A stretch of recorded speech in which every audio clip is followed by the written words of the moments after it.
السلام عليكم ورحمة الله وبركاته، أهلا وسهلا بكم في فيديو جديد. النهاردة إن شاء الله معنا بيس 2021 كاملة بالتعليق العربي وكان القوائم. هنشرح كل حاجة بخصوص اللعبة. لو أنت متعرفش حاجة عن اللعبة فتأكد إن أنت تعرف وزيادة بخصوص الشرح النهاردة كل حاجة بتخص اللعبة. طبعا في وصف الفيديو يكون موجود لينك الموقع بتاعنا ولينك الجروب عشان لو عندك أي أسئلة. لو ما تعرفش إن اليوتيوب بيمنع إن يكون فيه لينكات تحميل الألعاب مجانا، فلو محتاج أي استفسار أو أي حاجة يا ريت ترجع لنا على جروب الفيسبوك. يلا نخش في شرح النهاردة على طول، يلا بينا. يلا بينا يا شباب، دلوقتي هندوس على أي زرار عشان نبدأ نخش للعبة.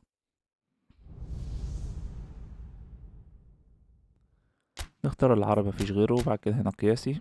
تحركات اللعب إما عندك أنالوج اللي هو طبعا الباور في مصر، أو حتى الزراير. تمام، في قياسي أو بديل هنا كل ما تدوس على حاجة من الاتنين اللي تحت دول هيتغير فوق السهم بتاعه بيعمل ايه. لو جينا عند قياسي غير لما نيجي عند بديل هتلاقي هنا الخيارات غير الخيارات اللي هنا، فبتختار على حسب الدراع وحسب التفضيلات بتاعتك لو انت بتعرفش تظبط الدراعات من بره. في اختيار مخصص هنا لو انت عاوز تظبط الدراع على بمزاجك، يعني انت عندك هنا في زرار مختلفة في الدراع ومش عارف تظبطها من بره، ممكن تظبطها من هنا. السرعة مثلا مكان R2، والترقيم مثلا اللي هو L1 مكان ال L2، على حسب ما بتفضل. في بعض الدراعات طبعا بتبقى المبازية مكان اللي بيدي ثرو، والشوت مكان اللي بيرفع، فممكن تيجي تظبطها من هنا مفيش أي مشاكل وتبدأ تلعب بكل أريحية لما بتعرفش تظبط الدراعات من بره. نرجع مرة تانية بعد ما نعدل الدنيا بتاعتنا وندوس زرار الدايرة أو زرار رقم 2، واختار قياسي عشان مظبطها من بره وادوس اوكي. الصوت والتبان ما بلعبش فيهم، انت حابب تلعب فيهم تمام.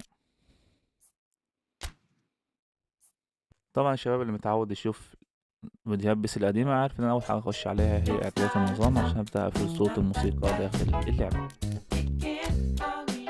تمام، اعدادات الصوت، من اعدادات الصوت بقفل صوت الموسيقى. باقي الاختيارات لو انت حابب طبعا انت بتقفلها وما تقفلهاش دي حاجة ترجع لك، بس انا بوريك الاعدادات المفضلة اللي انا بعملها في اي لعبة، وانت على حسب دماغك حابب تعلي حاجة توطي حاجة، دي حاجة ترجع لك في الاول وفي الاخر. انا كل اللي على بس ان انا اوريك كل حاجة داخل اللعبة جزئية جزئية. بعد ما تظبط اعدادات الصوت اخش بقى حاجة حاجة اعدادات السمات. اعدادات السمات هنا انت عندك كذا سمة، وانت مثلا وانت مجرد ما بتختار اي حاجة من دول بيبدأ يتغير بره الشكل الخارجي. مثلا زي كده هتلاقي مثلا اتقلبت ازرق، بعض الالوان كده زي ما انت شايف دلوقتي بالشكل ده، وعلى حسب ما انت تعمل طبعا تخرج من اللعبة وتخش تاني. تمام، هنرجع مرة تانية لإعدادات النظام عادي. إعدادات طبعا السمات خلاص خلصناها، نعملها افتراضي عادي ونرجع مرة تانية. حابب تختار حاجة تانية دي حاجة ترجع لك طبعا. إعدادات الكاميرا المتقدمة أنا بحب أخليها ديناميكية واسعة في كل الأجواء، ما عدا طبعا اللي هي لما بتيجي تلعب كون أسطورة. تمام، نفس الحوار. أما الباقي زي ما هو، وكون أسطورة رأسي على يعني كده تمام، مفيش حاجة ممكن أغيرها تاني، كده الدنيا مية مية. إعدادات شاشة المباراة مبحبش أشغل طبعا مقياس قوة التحمل عشان أشوف اللاعب تايب ولا لأ عشان أقدر أبدله أثناء اللعب. نوع المؤشر هنا ممكن اسم اللاعب أو اسم المستخدم، لو أنت بتتفرج على المباراة فأنا أخليها اسم المستخدم أفضل لي. طبعا ما فيهاش مشكلة أصلا. إعداد سرعة اللعبة عندي لو سريعة بخليها -1 أو -2. اللعبة لو كويسة بخليها 0. طبعا اللعبة لو بطيئة بخليها 1 أو 2، على حسب ما بتفضل طبعا السرعة بتاعت اللعبة. إعدادات السطوع خلاص قلناها في أول الفيديو، مفيش مشكلة فيها، نرجع على طول. إعدادات المعالجة هنا لو الجهاز بتاعك طبعا الجهاز مثلا قليل فمشغل لعبة بالعافية بخليها منخفضة، الجهاز كويس بخليها متوسط، لو الدنيا تمام معايا الدنيا تمام مية مية خالص فممكن أخليها مرتفع عشان ألعب بكل أعلى جودة في كل حاجة داخل اللعبة. اهتزاز أداة التحكم لو الفايبريشن شغال في الدراع بتاعك ممكن تقفله من هنا عادي، مفيش حاجة ممكن نعدلها مرة تانية. نرجع ونشوف اللي بعد كده. التعديل طبعا بدوس هنا نعم عشان يعمل لي ملف يحفظ فيه اللي أنا هعدله كله. طبعا في قائمة التعديل هنا هتلاقي كل حاجة ممكن تعدلها داخل اللعبة. أعدل على لاعبين الطاقات بتاعتهم، اللبس، الشكل، أي حاجة. أعدل على أسامي فرق، أشكال، شعارات، أي حاجة. المدير الفني نفس الحوار. اختيار فريق وطني أخلي مثلا ميسي بيلعب في مصر. الانتقال مثلا أخلي ميسي بيلعب وليكن في نادي النصر مثلا وكريستيانو بيلعب في برشلونة.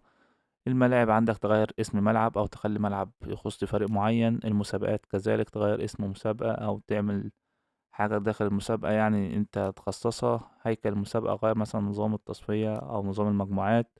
استيراد او تصدير. استيراد لو حد عامل بطولة او معدل حاجة من جهاز تاني وانا عاوز استردها هنا، تصدير لو انا خلاص عدلت عندي وعاوز اديها لجهاز تاني. حفظ وتحميل، طبعا حفظ ان انا بحفظ حاجة عشان ارجع احملها في اي وقت بعد كده. فعندك كل الحاجات دي ممكن تعدل عليها. بعد ما بتعدل طبعا بتعمل حفظ او ما تعملش، دي حاجة ترجع لك، كده كده بيحفظ من ملف تلقائي. هدوس لا. تمام. نرجع مرة تانية. هنا عادة الاونلاين، مفيش اونلاين شغال في نسخ بي سي القديمة 21 ما قال يعني 24 بس اللي شغالة حاليا. ممكن من 25 تنزل خلاص يكون تمام تتقفل 24. طبعا من 22 لحد 25 هي لعبة واحدة. في الخيارات هنا إعدادات بيانات الشخصية 32 شخص، 32 شخص أسامي مختلفة، مثلا أحمد، محمد، إبراهيم، محمد، حسن، مش عارف ايه. أيا كانت الأسماء، أنا مثلا هكتب هنا وليكن عبد السلام. فعبد السلام ليه خطط معينة، ليه مثلا مستوى تمرير معين، ليه مستوى زحلقة معينة، ليه بيلعب زراير ولا بيلعب أنالوج، يعني باور بيلعب ايه. فكل الحاجات دي محفوظة داخل عبد السلام. محمد بيلعب مثلا باور، فهو محفوظ انه بيلعب باور، ومحفوظ التلات خطط بتوعه، محفوظ مستوى دعم التمرير بتاعه يعني عندك 32 شخص بأفكار مختلفة بخطط مختلفة. فكل شخص ليه حاجاته أو خياراته المخصصة. تمام. مقاطع صوتي ديت طبعا الأغاني داخل اللعبة، فأنا بقفلها كلها. عندك هنا الموسيقى الخلفية للقائمة ديت اللي انت شغال، طبعا انت بتختار الفرق وانت بره والحاجات دي كلها. انا قافل الموسيقى داخل اللعبة من خيار الصوت لو انتوا فاكرين يعني. هدوس طبعا على زر السرعة أو ال L1 أو ال R1 عشان أقفل صوت طبعا الأهداف. لما بجيب أهداف بتبدأ تشتغل موسيقى طول انت قافل الموسيقى، وتلاقي في الأهداف الموسيقى شغالة. فدي القايمة التانية اللي بنبدأ نجيبها ونلغي الأغاني بتاعتها كلها. ضد الكمبيوتر بيجيب لك المباريات وإحصائيات المباريات اللي انت لعبتها ضد الكمبيوتر كلها. شكرا وتقدير. مفيش حاجة تانية هي ممكن نعملها. نرجع مرة تانية. خلاص كده احنا يعتبر خلصنا القايمة دي. عندنا بعد كده الإحصائيات بالأونلاين، فما فيش مشكلة إن احنا نقول عليها كن أسطورة. تصنع لعيب وتخليه أسطورة من أساطير كرة القدم. تمام. توصل بيه لأبعد نقطة لحد ما يصبح طبعا يكسب بكل الحاجات الجوائز اللي ممكن يكسبها. المستر ليج نفس الحوار، بتصنع فرقة، تبدأ تطور في اللعيبة بتاعتها وتطور في الفرقة لحد ما توصل إن أنت تكسب كل البطولات اللي في السيزون. ماي كلاب أونلاين فمش هشرح فيها حاجة. اي فوتبول نفس الحوار. تمام. عندنا بعد كده المباريات المحلية أو المباريات الودية داخل البطولات. عندنا المباراة المحلية دي المباراة الودية العادي، وبعد كده اليورو 2020 والكوب اللي هي 3 ضد 3. مباراة بتحديد عشوائي، نختار 4 فرق ونعمل بينهم دمج. هنشرحها برضو داخل الشرح. وضد، هنشرح كل حاجة بخصوص اللعبة دي بس نجيبها من تحت لفوق. تدريب مفيش أشرح فيه، هو تدريب بتطور نفسك.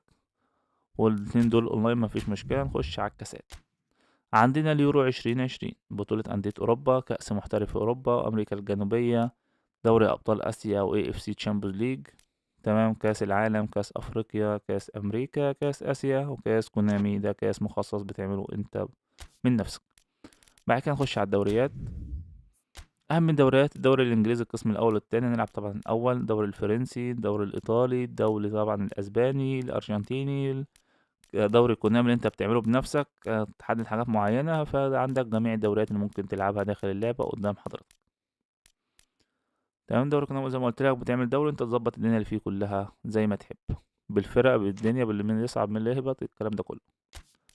هنخش بعد كده بعد الدوريات في ضد ديت. انت مثلا لعبت قدام واحد صاحبك، كسبت انت مثلا 5 مباريات وكسب 4، وبيحسبها لك تلقائي عشان ما اقولش لا انت لعبت كسبتني 4 انت كسبتني 2. الكلام ده كله الكمبيوتر بيبقى حافظه في مباراة ضد. دي حاجة كويسة طبعا. مباراة بتحديد عشوائي هنخش عليها برضه عشان نشوف كل التفاصيل بتاعتها. مباراة بتحديد عشوائي، انت بتختار فرقة، اول فرقة بتختارها اللي هو الشعار بتاع النادي، مثلا ارسنال قدام مانشستر يونايتد. انا هختار كده، يبقى انا الشعار بتاعي ارسنال. وشعار الكمبيوتر اللي انا هختاره الناحية التانية اللي هو اللي هيلعب بيه. ده بالنسبة للشعار والطقم اللي انا هلبسه. اللي هنا طبعا عندك كذا خيار، تحدد من فرقة ولا تحدد دوري ولا تحدد جنسية. ممكن تحدد من دوري هو يعمل لك ايه كوكتيل مع نفسه، ممكن تحدد من فريق هو مثلا يعمل لك كوكتيل مع نفسه. انا هنا اختار ارسنال ده اول فريق. اختار برشلونة او باريس وبرشلونة، واختار بايرن ميونخ. اختار ال4 فرق دول اللي هبدأ العب بيهم عشان يعمل لي دمج ما بينهم. تمام. دوس اوكي، والناحية التانية دوس اوكي عشان اخلي الكمبيوتر يختار مع نفسه هو كمان. جولات المبادلة هنا غير لعيب او 2 او 3 من اللي انا اخترتهم مع اللي هو اختاره، او انا مش هختار ولا لعيب فهعملها 0. مش عاوز ابدل ما بين لعيبته ولعيبته. اقوى اللعيبة اللي جاتلي عندك هنا مانويل نوير، تياجو، ولويس سواريز. بينما للكمبيوتر طبعا هيكون ساديو ماني وعبد النور وبدلفش. طبعا انا مش هعمل تبديلات، فخلاص كده دي نخش على الخطة برضه عشان اوريك شكل اللعبة من جوه. زي ما انت شايف هنا عندي كوتينيو وعندي دي ماريا وعندي ديمبلي وتياجو وساكا وعندي سيرجو روبرت. تمام. سيرجيو روبرت طبعا، فعندك لعيبة كتير تقدر تلعب بيهم، ودي اشهر حاجة من 2018 من ساعة ما نزلت لحد دلوقتي معظم الناس بتلعبها. عندنا الكوب قلنا 3 ضد 3، دي ما اعتقدش ان حد يلعبها يعني، بس ايه زي ما تحب تخش عليها كده وتبدأ تختار 3 هنا و3 هنا اشوف كل واحد يلعب مع مين. انا اقصى حاجة بتبقى مالتي 2 قصاد 2 تبقى الدنيا تمام. نشوف اليورو عشان نشوف طبعا الاجواء اللي فيه، وابدأ اختار اي فرقتين عشان اوريك اعدادات المباراة. زي ما انت شايف هنا عندك الدنيا ظبطناها لاعدادات النظام واعدادات الكاميرا. خش على الاعدادات العامة، مستوى المباراة أو مستواك داخل اللعبة بتختار على حسب من مبتدئ لحد نجم متميز. وقت المباراة من 5 لنصف ساعة. الوقت الإضافي تشغله وتقفله، حتى ضربات الجزاء دي حاجة ترجع لك. عدد التبديلات، وأهم حاجة عندي الذهاب والعودة، السهم يبقى فوق عشان اللعيب يبقى في تركيزه الكامل. وبعد كده بقفل الإصابات ونخش على طول على الخطوة اللي بعد كده. الملاعب عندك 6 ملاعب داخل طبعا البطولة. هختار عشوائي، بعد كده شتا وليلة.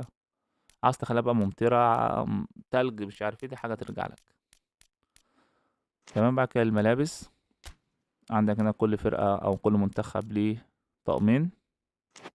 أسيبك دلوقتي طبعا مع مقدمة المباراة. يبدو أن الأمطار ستصاحبنا طوال هذه المباراة، مع ذلك الجماهير بصراحة حاضرة بكثافة، الكل متحمس لهذا اللقاء. أكيد أنهم متعودين على هذه الأجواء. عشق الفريق يتفوق على كل شيء، حتى على ظروف الطقس الصعبة. أيضا اللاعبين يعرفون كيف يلعبون في ظل هذه الأجواء. المهم أن نشاهد وإياكم أداء مقنع في مباراة اليوم ونستمتع بهذه المباراة. الله على هذه الأجواء الرائعة جدا في ملعب روما، واحد من الملاعب الفريدة من نوعها في كرة القدم الأوروبية. الأولمبيكو ستاديوم رمز العاصمة الإيطالية. الآن النشيد الوطني لألمانيا.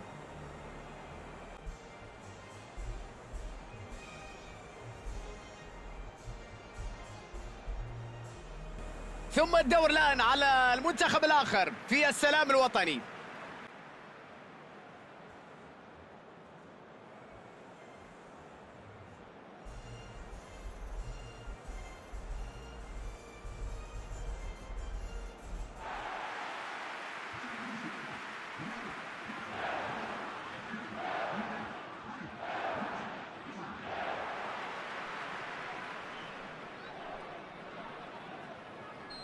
ودلوقتي مع الفرق والتراخيص ونشوف أشهر الفرق المهمة. الدوري الإنجليزي، أرسنال تمام، تشيلسي بي اللي هي تشيلسي، ليفربول ار اللي هي ليفربول، مانشستر بي أو مانشستر بلو اللي هي مان سيتي أو مانشستر سيتي، مانشستر يونايتد تمام، توتنهام دبليو بي اللي هي توتنهام هوتسبور. الدوري الفرنسي تمام، هنشوف باريس تمام. اللي بعده الدوري الإيطالي، يوفنتوس ولاتسيو تمام، ميلان ار ان اللي هي اس ميلان، نابولي تمام، روما تمام. طبعا لومباردية اللي ان اي اللي هي طبعا انتر ميلان، وميلانو ار ان قلنا اللي هي اي سي ميلان كده تمام.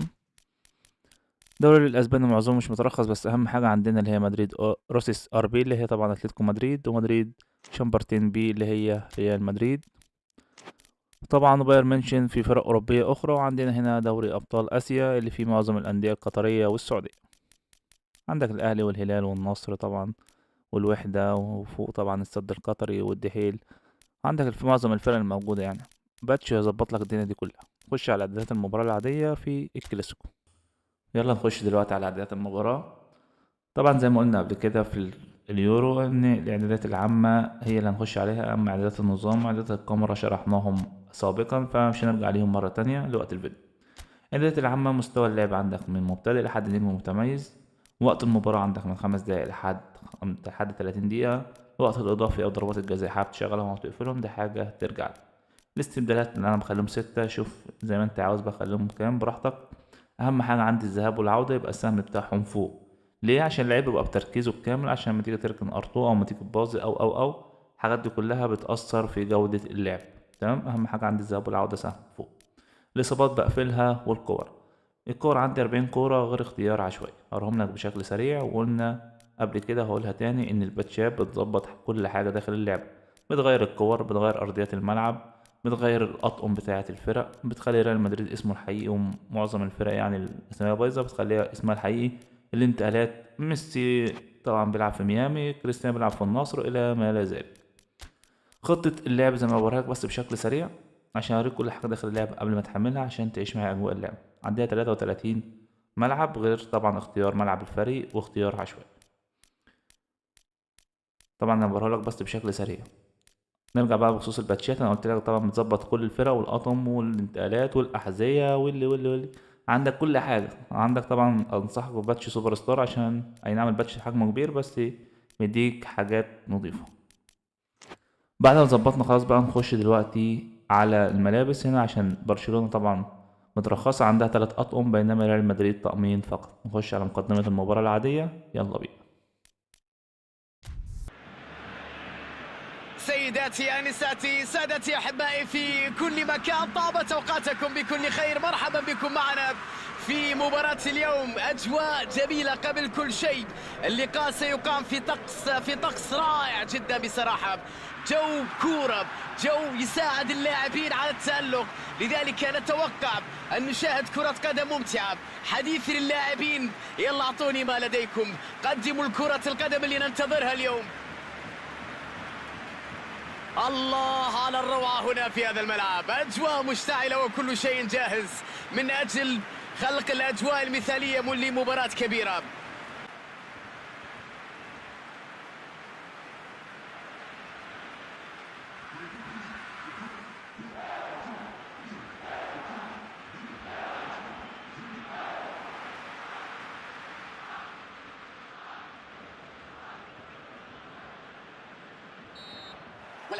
الكرة في الشباك، الحارس مسكين غير قادر على فعل شيء أمام هذه التسديدة. مدريد هو صاحب الضربة الأولى. إيفان راكيتيتش يمر ليونيل ميسي يلعب كرة جول. نعم حاول أن يسجل لكن واجه حارس غير عادي، تمكن من صدها من ردة فعل غير عادية. تيليمانس، لمسة بينية، اللاعب لوكاكو، هدف بلجيكي. غريزمان يلعب كرة بينية، وصلت إليه مبابي، مر لوحده الآن. انجولو كانتي، هدف عالمي. إنها لحظة من لحظات الإبداع والإمتاع في عالم المستديرة.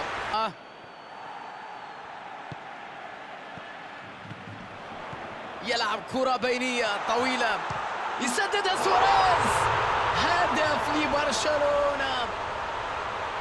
شوف هازارد يمشي الآن لتنفيذ الركلة الأولى.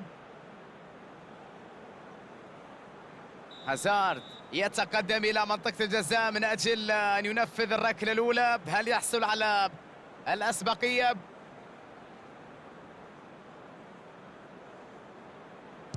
تسديدة قوية وجميلة، تقدم وسددها بكل ثقة. هذه ركلة جزائية مذهلة. غوريتسكا عيون على حارس المرمى قبل تسديد الركلة. تصدي غير عادي، حارس كلب. فرصة ليتقدم بهدف ثاني.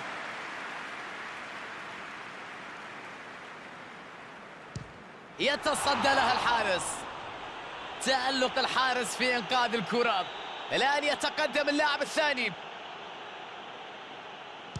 يا سلام على براعة الحارس، تصدي غير عادي للمرة الثانية. مع هذه الركلة هل ينجح في تعميق جراح الخصم؟ يلعبها في الجانب الأيسر. يتقدم الفريق الآن بفارق هدفين. يتقدم المسدد الثالث. تصدي غير عادي، حارس كلب. هل يسجلها ويصبح بطل هذه الليلة؟ كرة أخيرة تهدي الفوز للفريق ركلات الترجيح أمر مهم جدا أن تكون جاهز ذهنيا نفسيا، عالية على مستوى المعنويات، يكون عندك الثقة. هذه الأشياء توفرت في الفريق الفائز. الأخ خاسر كان مهزوز. يا لها من طريقة رائعة جدا في إنهاء المباراة بعد دقائق عصيبة جدا. ولو وصلت لحد هنا اتمنى انك تدعم الفيديو بتاعنا بلايك وتشترك في القناة لو لسه مشتركتش عشان يوصلك كل جديد، ولا تسيب لنا تعليق عشان يوصل الفيديو لغيرك. نلقاكم في شرح جديد ان شاء الله على خير. سبحان الله وبحمده، سبحان الله العظيم، لا اله الا الله والله اكبر. اللهم صل وسلم وبارك على سيدنا محمد.